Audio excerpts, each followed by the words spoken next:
Slăvit să fie Domnul! Slăvit să fie Dumnezeu! Amin. Frații mei, ne bucurăm să fim în seara asta împreună. Mulțumesc!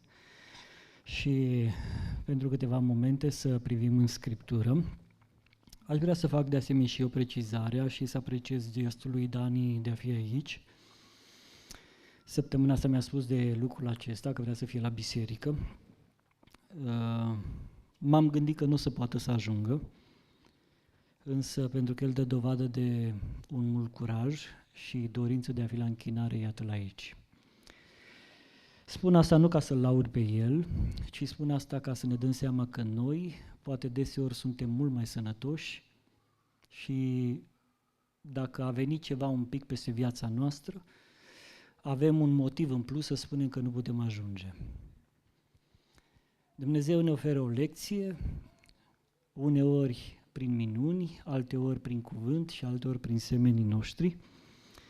Și în seara aceasta mi-aș dori să nu faceți ce spun eu neapărat, dar să ne cercetăm personal și să vedem dacă și noi avem aceeași pasiune pentru a fi la închinare.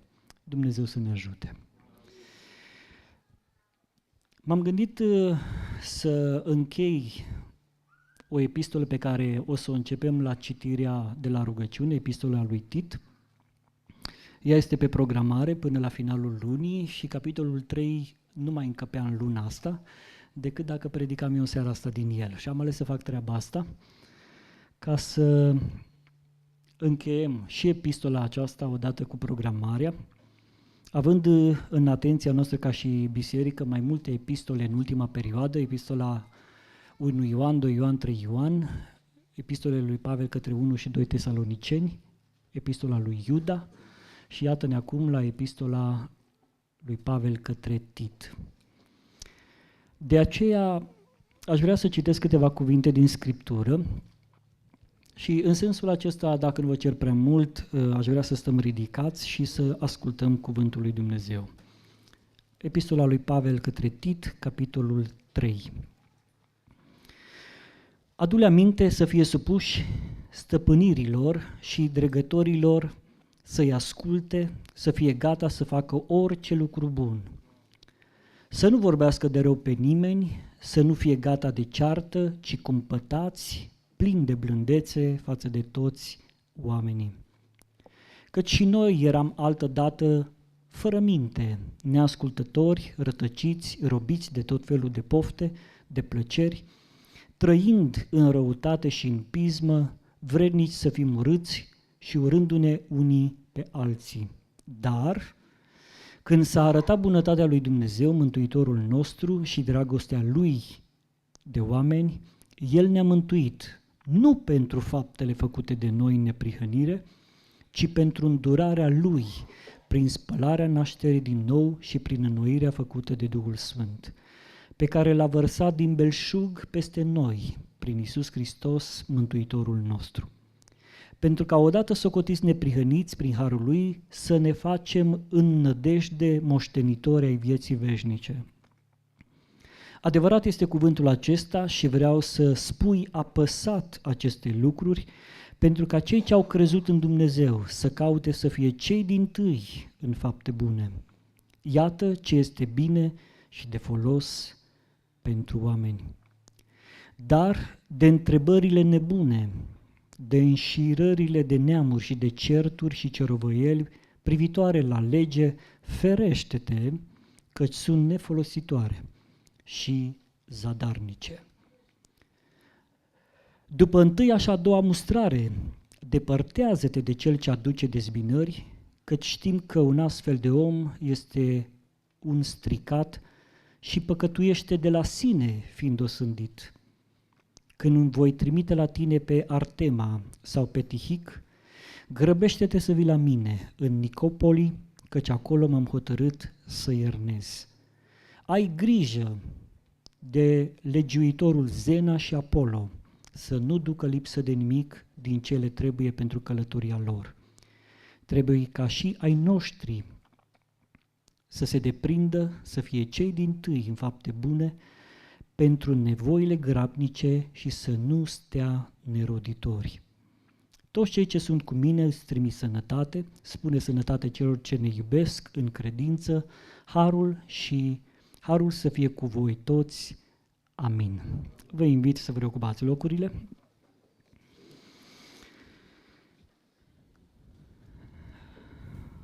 Numai în limba ebraică se mai întâmplă treaba asta, să începi cu sfârșitul.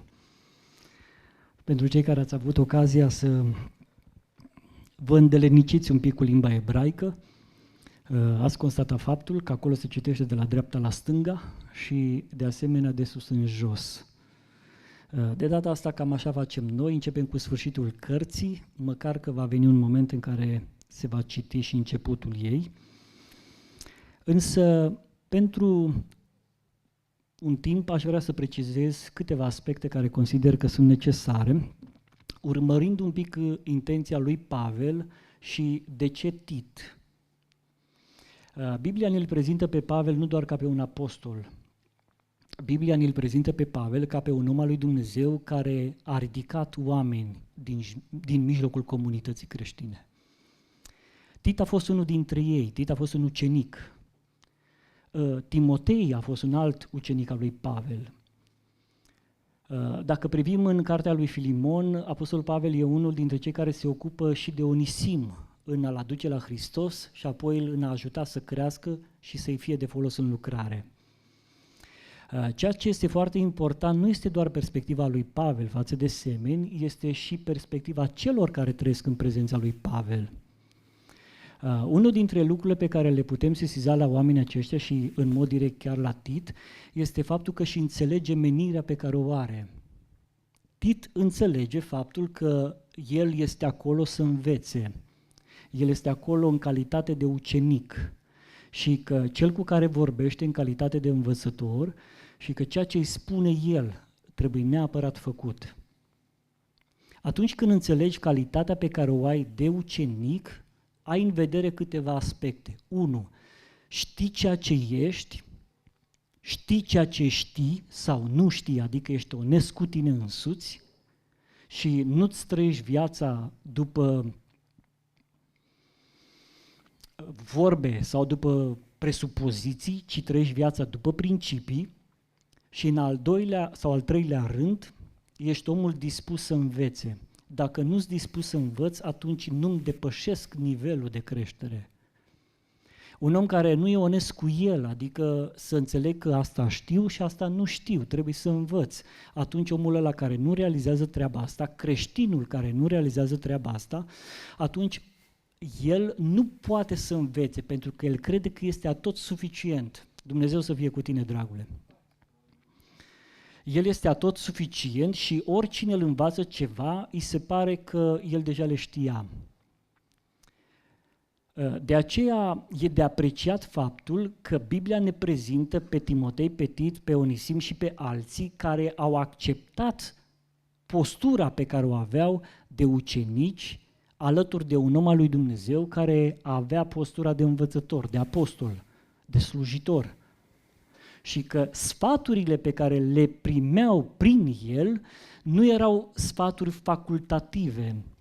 Observați că în epistola aceasta și nu numai, și în cele pe care le-am citit, apostolul Pavel îi învață pe acești ucenici ce să facă în lucrarea lui Dumnezeu. Cum să se comporte cu biserica lui Hristos. Ce să spună bisericii lui Hristos. Și în mod direct, în seara aceasta, sau într-un mod indirect mai degrabă, în seara aceasta, prin ei nouă. De aceea au numit gândurile pe care aș vrea să le transmit în timpul care îl avem, conduita creștinului în viața de zi cu zi. Și celelalte capitole, dar mă leg doar de capitolul 3 în seara asta, prezintă câteva aspecte care ar trebui să se regăsească în conduita unui creștin. În conduita unui creștin care înțelege care este planul lui Dumnezeu cu el. În viața unui creștin care are la bază principiile pe care Dumnezeu le-a spus și ele nu au o poziție de alternativă. Adică dacă vreau, le iau acum, mâine dacă nu mai îmi plac, le amân și mă direcționez în altă parte. Nu. Tit este cel care privește spre mesajul lui Pavel și astăzi îl avem și noi în atenția noastră. Și unul dintre lucrurile care trebuie să se regăsească în conduita creștinului este împlinirea datoriei de cetățean. Chiar dacă există în contextul nostru de astăzi multe neclarități din punct de vedere al autorităților, conduita noastră ca și creștini trebuie să manifeste că în noi se regăsește Dumnezeu.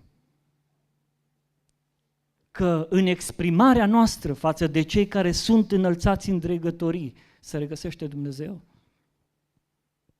Nu doar Apostolul Pavel îi spune lui Tit aici despre lucrul acesta, am să-i rog pe cei care sunt la media dacă pot să afișeze și Romani, capitolul 13, versetul 1. Știu că probabil în mintea dumneavoastră veți spune, ai frate Cornel că știm noi acum ce să spune, uite ce s-a întâmplat și mai ales țara noastră este un exemplu în direcția asta, fiecare își dă cu presupusul, scrie ce vrea în mediul online, povestește la prieteni. Întrebarea este ce spun eu despre autorități, mă califică ca și creștin? Dumnezeu în momentul respectiv mă vede pe mine tot un copil al Lui? Oricine să fie supus stăpânirilor celor mai înalte, căci nu este stăpânire care să nu vină de la cine? De la Dumnezeu. Și stăpânirile care au fost rânduite de Dumnezeu. Stăpânirile care sunt astăzi, oamenii care sunt astăzi în poziția conducerii Germaniei, în urma alegerilor care au fost fraților, au fost rânduite de Dumnezeu. Dumnezeu știa ceea ce se va întâmpla. Vremurile care le trăiesc cei care sunt în România sunt vremuri știute de Dumnezeu. Dumnezeu nu este neștiuitor de ce se întâmplă acolo. Însă ceea ce contează în astfel de momente de tulburare este conduita pe care eu o am. Modul în care eu mă manifest. Și aici Apostolul Pavel îi spune, adu-le aminte, cu alte cuvinte, posibil ca ei să fie uitat, posibil ca ei să fie neglijat principiul acesta, adu-le aminte să fie supuși, să respecte stăpânirile, să respecte pe cei care sunt înălțați în dregătorii. Și într-un alt context, Apostolul Pavel ne îndeamnă ce să facem cu cei care sunt înălțați în dregătorii. Să ne rugăm pentru ei. Doamne, dacă Tu l-ai pus pe omul ăla acolo, dacă Tu ai îngăduit ca omul ăla să fie acolo, eu am datoria să mă rog pentru el, pentru cât timp l-ai pus, că a făcut lucrurile pe care le-a făcut cu responsabilitate sau cu mai puțină responsabilitate, că este sau nu după pofta mea sau după imaginea mea pe care o am despre cum ar trebui să fie. Datoria mea este să mă rog pentru el. Credeți că prin lipsa noastră de respect omul ăla va schimba ceva? Nu. Credeți că pe un om care este în conducerea unei țări interesează că un număr de oameni îl vorbesc de rău pe internet sau pe la colțurile străzii? Nu. Sub nicio formă. Dar dacă mă rog lui Dumnezeu pentru cei care sunt acolo, Dumnezeu poate schimba inima lor. Și noi nu trebuie să uităm că scopul pe care îl avem este să câștigăm orice om la Hristos. De asemenea, respectarea celor care sunt înălțați în dregătorii, stăpânirilor care sunt rânduite de Dumnezeu, sunt manifestate și prin împlinirea obligațiilor pe care le avem. Pot eu să fiu creștin și să nu-mi plătesc taxele la stat? Pot eu să fiu creștin și când mă duc la funcționarul public să am un comportament necreștin? Sunt lucruri care ar trebui să le avem în atenția noastră pentru că noi nu suntem creștini doar la biserică. Noi suntem creștini și în societate. Dumnezeu și acolo, și mai ales acolo, ne cheamă să avem o mărturie bună. Și eu pot să-mi exprim mărturia mea prin modul în care mă comport față de ei. Cuvântul spune aici să-i asculte. Și întrebarea unor creștini se ridică: până unde trebuie să ascult de autorități?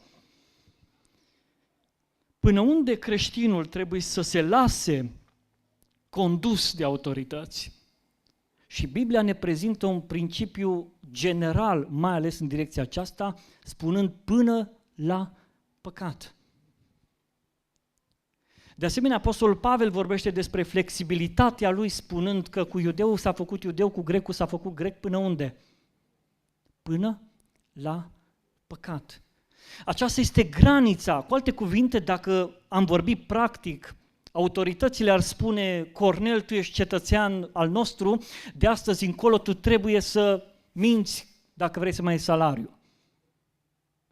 Atunci voi alege să intervin sau să trăiesc viața mea de credință sub judecata lui Dumnezeu, care îmi spune să nu mint, sau să-mi păstrez jobul și să mint. Aceasta este limita, dacă am putea. Ăsta este un exemplu.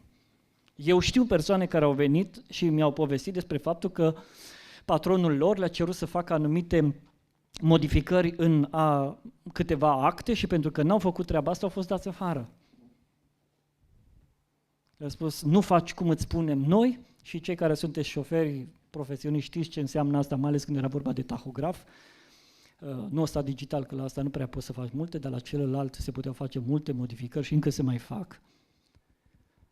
Da? Și ai de ales, faci sau nu faci. Daniel a avut de ales. Prietenii lui au avut de ales. Iosif a avut de ales. A ascultat de cei care erau înălțați în dregătorii până în punctul în care li s-a pus în față păcatul. Și ca oameni ai lui Dumnezeu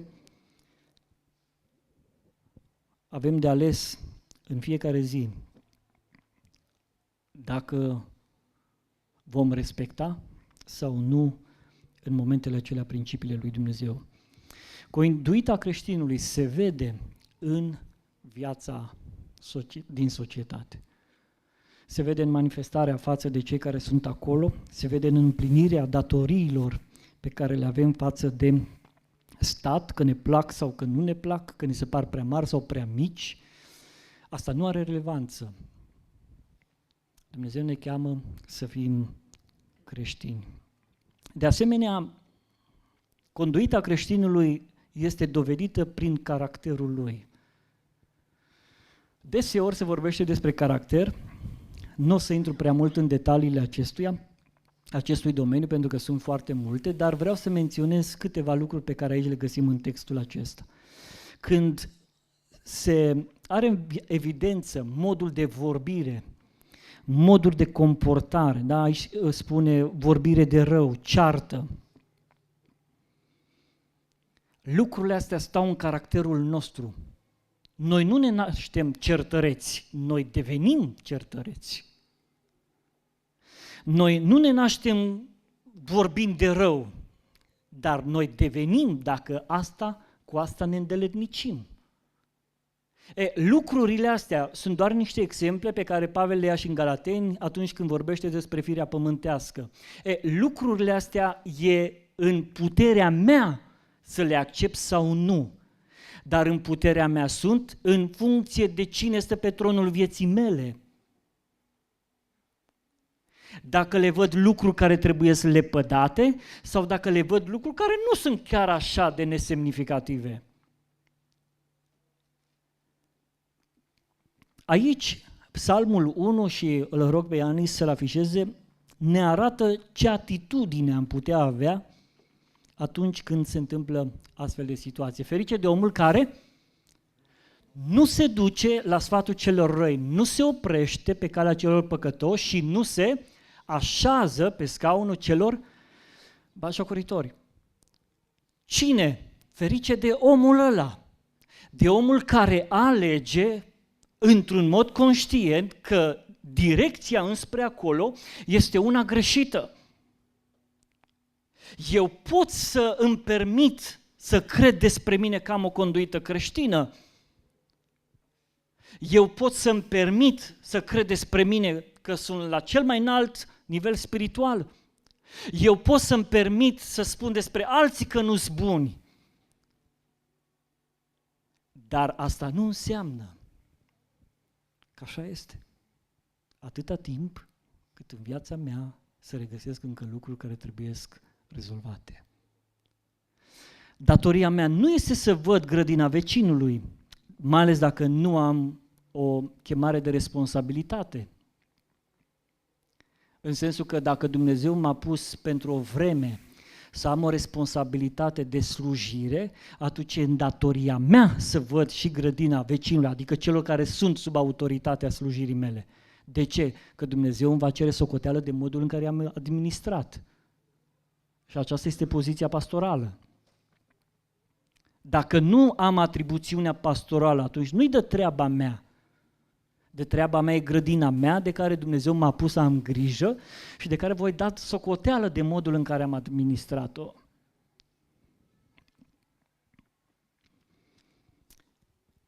Există aici, de asemenea, în versetul 9, și alte perspective legate de partea negativă a caracterului, și anume, întrebările nebune, întrebările fără rost,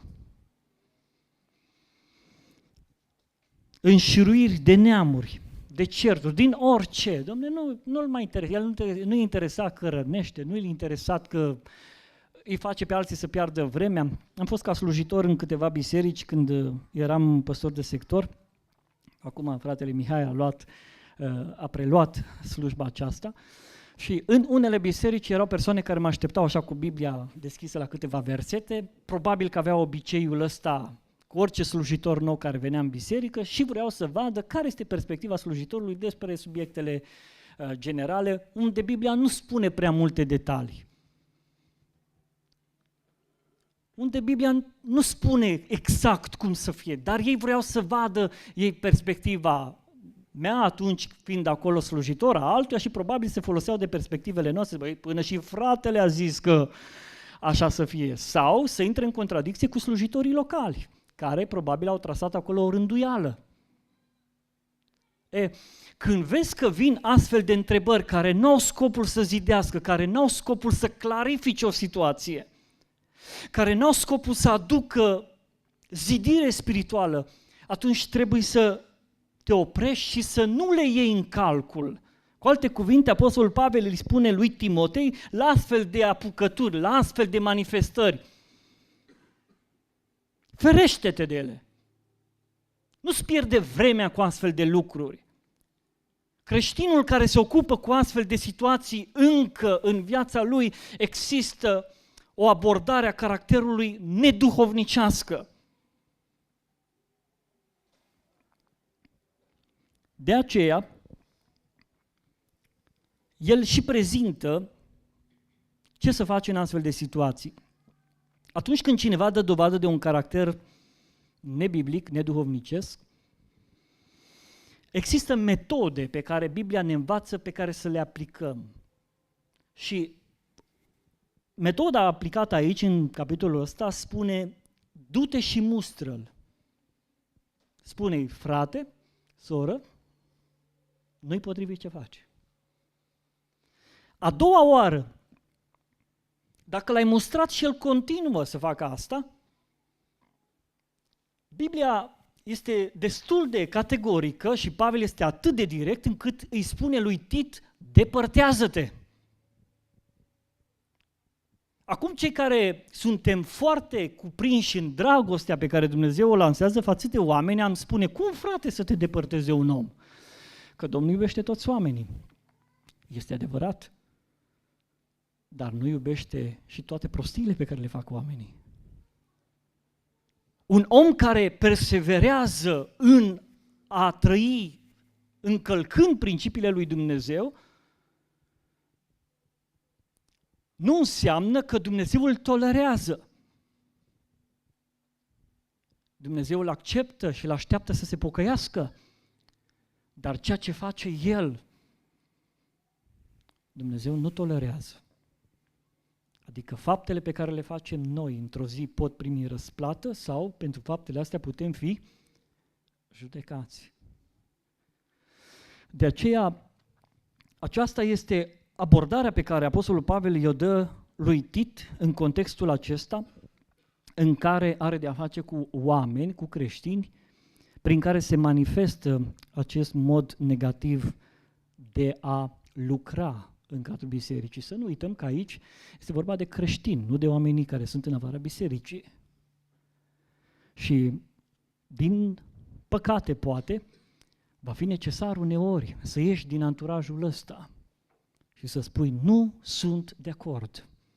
Anturajul acesta în care tot timpul este ceartă, în care tot timpul ăsta e nemulțumire, în care tot timpul există lucruri care nu sunt după voia lui Dumnezeu, nu face bine și Dumnezeu mă cheamă să mă depărtez. Dacă vreau să-mi păstrez sănătatea spirituală. De asemenea, aici la caracter există și partea pozitivă a lucrurilor pe care Pavel le spune lui Timotei prin cumpătare. Fii un om cumpătat, adică fii un om echilibrat. Un creștin care urmărește să aibă o conduită biblică va căuta echilibru în viața de trăire spirituală. Nu va trăi la extreme, nu va crede că extremele sunt soluții, ci va înțelege că Dumnezeu este un Dumnezeu echilibrat, că Dumnezeu este Cel care dorește ca împreună să putem moșteni cerul Său. Și în direcția aceasta ne arată că Duhul Sfânt este Cel care va fi cu noi. Haideți să privim în versetul 5, spre final. Și înnoirea făcută de Duhul Sfânt pe care l-a vărsat din belșug peste noi prin Iisus Hristos, Mântuitorul nostru. Sub forma aceasta vom căpăta sau primim din partea lui Dumnezeu înțelepciunea necesară și într-un alt context vorbește despre faptul că Dumnezeu este Cel care ne va da cuvintele potrivite pe care să le rostim. Cum? Versetul 2, plin de blândețe. Ești provocat în locul de muncă, sunt provocat în locul de muncă. Suntem provocați poate între vecinii noștri, poate suntem provocați în alte contexte. Asta nu mă face pe mine să fiu liber, să mă exprim cum vreau. Să răbufnesc poate acolo și să încep să-mi fac dreptate. Măcar că sunt și situații, cum spunem, noi te mai scot din pepeni. Dar și atunci când te scoți situațiile alea din pepeni, ce spui, spui tot călăuzit de Duhul lui Dumnezeu, nu alte cuvinte. Dacă aș putea folosi expresia aceasta, nu că acum ne ieșim din pepeni și nu știu ce se întâmplă. Eu nu știu, la noi în Sud se folosește, nu știu dacă se mai folosește și în altă parte, în sensul că ajungi la capătul puterilor, provocat de un om care nu se mai oprește sau de o situație de care nu ai stat și Domnule zice, ce să fac? Și David a fost în situația aceasta de disperare. Și am putea lua anumite exemple din Scriptură, s-a tânguit, s-a culcat cu fața la pământ, a luat decizia să nu mănânce, a căutat ca Dumnezeu până când să aibă loc sentința să găsească în Dumnezeu resursa cea de care să agațe. A făcut tot ce a depins el, dar a rămas înaintea lui Dumnezeu și ce a făcut? Spune Psalmul 51. Doamne, nu lua de la mine Duhul Tău. A căutat totuși înnoirea, l-a căutat totuși pe Dumnezeu, a căutat totuși ca relația lui duhovnicească să rămână una strânsă. Conduita creștinului se vede prin caracterul lui. De aceea, Apostolul Pavel, în direcția aceasta, motivează la fapte bune și nu oricum. Cei dintâi, versetul 8, cei dintâi în fapte bune. Acum, asigur că depinde cu cine te compari, pentru că deseori, în contextul nostru, există ideea, oricum eu fac mai mult ca celălalt, dar cine ne-a spus nouă că noi trebuie să ne comparăm cu celălalt? E sigur că ai făcut așa cum spune aici, că ești cel dintâi? Pe Dumnezeu nu-L interesează cât a făcut celălalt, îl interesează cât ai făcut tu, cât am făcut eu. Suntem siguri de faptul că prin viața noastră de credință manifestăm întâietate în faptele bune? Pentru cine sunt faptele acestea bune? Versetul 2. Față de toți oamenii. Versetul 8 în final. Pentru oameni. Oamenii de lângă noi trebuie să vadă lucrul acesta. Dumnezeu oricum vede. Dumnezeu oricum știe. Nu-L uimim pe Dumnezeu prin ceea ce am făcut noi. Nu-L uimim. Dar pentru oameni putem avea o bună mărturie care să-i ajute să-L cunoască pe Dumnezeul care este în viața noastră și ne direcționează în sensul acesta. Al treilea lucru la care mă opresc și va trebui să merg spre final este conduita creștinului față de slujitori. Acum vorbesc mai lejer față de treaba asta, față de cum am vorbit până acum, măcar că sunt slujitor în biserică, dar când vorbești din poziția pastorală, ți se pare că poți fi interpretat greșit. Însă, uitați-vă ce spune în finalul acestui capitol Apostolul Pavel. Îi spune câteva instrucțiuni lui Tit. Una dintre instrucțiuni este grăbește-te să vii la mine. Cu alte cuvinte, prioritate pentru tine sunt eu. Nu știu ce planuri ai tu, dar eu mi-am propus să rămân în Nicopoli, căci acolo m-am hotărât să iernez. Și tu grăbește-te să vii la mine. Ce perspectivă ai avea dacă la tine ar veni un slujitor și ți-ar spune, auzi, dragule, uite, nu știu ce ți-ai programat weekendul ăsta, dar să știi că weekendul ăsta am nevoie de tine să mergem în lucrare.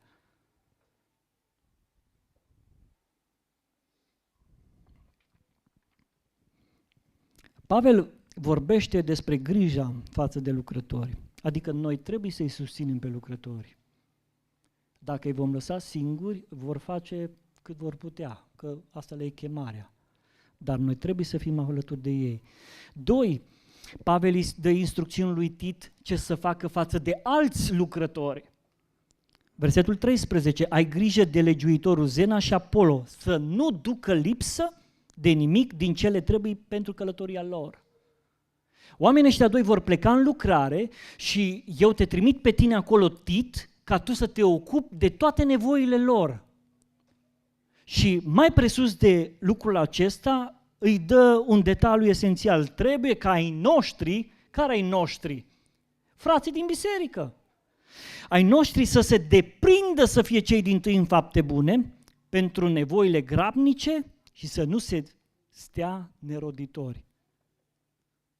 Noi am fost învățați sau ne place să fim învățați, ascultăm mesaje în direcția aceasta, că Dumnezeu ne binecuvintează, ne-a dat mai mult și slăvit să fie Domnul. Dar Dumnezeu ne învață prin cuvântul Lui că ne-a dat mai mult, ca astfel, atunci când este necesar, slujitorii care sunt trimiși într-o anumită lucrare să nu ducă lipsă de nimic. Adică eu și dumneata trebuie să ne uităm la ce ne-a dat El peste și să zicem, măi, fratele ăla merge acolo, fratele ăla merge acolo, sau biserica trebuie să facă lucrarea asta și Dumnezeu m-a binecuvântat cu scopul ca surplusul respectiv să fie o binecuvântare pentru lucrători. În alt context, Apostolul Pavel vorbește chiar de plata lucrătorului.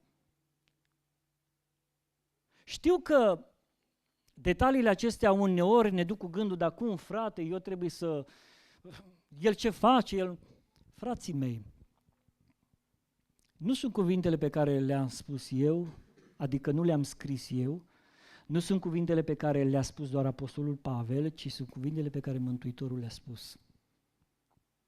Într-un alt ordine de idei, într-un pasaj spune, nu lega gura boului. Da, nu e o comparație prea frumoasă pentru mine ca păstor, dar Domnul spune treaba asta într-un mod clar, nu lega gura boului care trăieră. Într-o altă epistolă, Pavel spune bisericii, mă bucur că mi-ați făcut parte din ce? din bucatele voastre. Știu, treaba asta nu suferă prea mult în interiorul nostru, dar Biblia nu înseamnă numai să fim binecuvântați. Biblia nu înseamnă ca Dumnezeu numai să ne dea. Biblia nu înseamnă ca Dumnezeu să dea numai lucrători puternici, să ne gâdile urechile. Biblia nu înseamnă să auzim numai mesaje trăznet, băi, dar ce-a fost și tu să nu faci nimic. Uneori mai menționez în anumite contexte, la ce folos îmi este să spun, bă, dar ce bine a predicat fratele, dacă inima mea nu se schimbă cu nimic, la ce folos? La ce folos predica aia trăsne de pe YouTube, dacă tu rămâi la fel sau eu rămân la fel de indiferent? La ce folos dacă conduita mea rămâne tot în continuare departe de principiile lui Dumnezeu? Toate lucrurile acestea în viața unui creștin se întâmplă pentru că realizez că ceea ce sunt eu nu sunt datorită faptelor mele, ci sunt datorită jertfei lui Hristos. Dacă ești astăzi un om credincios, un om peste care n-a ajuns să pună mâna viciile lumii acestea și ești deslegat de ele, un om care nu este dependent de anumite aspecte și astăzi ți se pare așa, ușor, normal. Lucrurile astea care nouă ni se par normale sunt pentru că Dumnezeu ne-a scăpat de ele. Dumnezeu este Cel care și-a întins mâna spre noi și ne-a făcut oameni neprihăniți prin îndurarea Lui și prin spălarea nașterii din nou. El a făcut înnoirea în noi, nu faptele noastre, nu intențiile noastre. Acestea sunt rezultate ale înnoirii pe care Iisus Hristos a produs-o în viața noastră. Acestea trebuie să fie aspecte care să arate că în noi este deja prezent Dumnezeu, nu că noi suntem în Hristos pentru că am făcut faptele acelea, ci pentru că aici cineva a venit și a schimbat viața. Mă rog ca Dumnezeu în această seară să atingă viețile noastre, să înțelegem că Dumnezeu ne-a lăsat cu un rost și că indiferent de cuvintele sau versetele pe care le citim din Scriptură, ele au acolo menirea să ne ajute, să ne maturizăm și să trecem dincolo de barierele astea pământești pe care le considerăm că intră în viața noastră sau în sfera noastră privată. O conduită a unui creștin onestă este să privească spre cuvintele acestei cărți și să zică, da, Doamne, tot ce e aici e pentru mine, nu doar o parte.